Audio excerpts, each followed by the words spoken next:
Il est 20h, Adidas est accusé d'appropriation culturelle pour ce modèle de chaussures.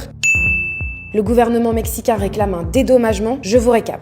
Alors ce modèle de sandales est baptisé Oaxaca Slip-On, du nom d'Oaxaca, qui est un état du sud du Mexique, et c'est le designer Willy Chavarria, américain d'origine mexicaine, qui a conçu le modèle. Le gouvernement mexicain accuse Adidas d'avoir plagié le tressage des huaraches, des sandales traditionnelles fabriquées par la communauté d'un petit village de moins de 2000 habitants, Hidalgo Yalalag. Et ce design a provoqué un tollé au Mexique, au point que la présidente mexicaine, Claudia Sheinbaum, a fini par s'exprimer publiquement sur le sujet. Souvent, les grandes entreprises s'approprient les produits, les idées et les designs des communautés autochtones de notre pays. C'est une propriété intellectuelle collective, il doit y avoir réparation. Le gouverneur de l'État d'Oaxaca a lui menacé d'engager des poursuites contre le designer. En réponse, Adidas a déclaré dans un communiqué « Nous présentons nos excuses publiques et réaffirmons notre engagement à collaborer avec Yalalag dans le cadre d'un dialogue respectueux qui honore leur héritage culturel. » Et le designer Willy Chavarria a finalement présenté ses excuses et dit regretter de ne pas avoir développé un partenariat direct et significatif avec les habitants d'Oaxaca, en ajoutant que son intention était d'honorer cette culture. Bon, mais il faut savoir que dans le passé, le Mexique a déjà dénoncé l'utilisation non autorisée de l'art de ces communautés indigènes par des marques comme Shine ou Zara.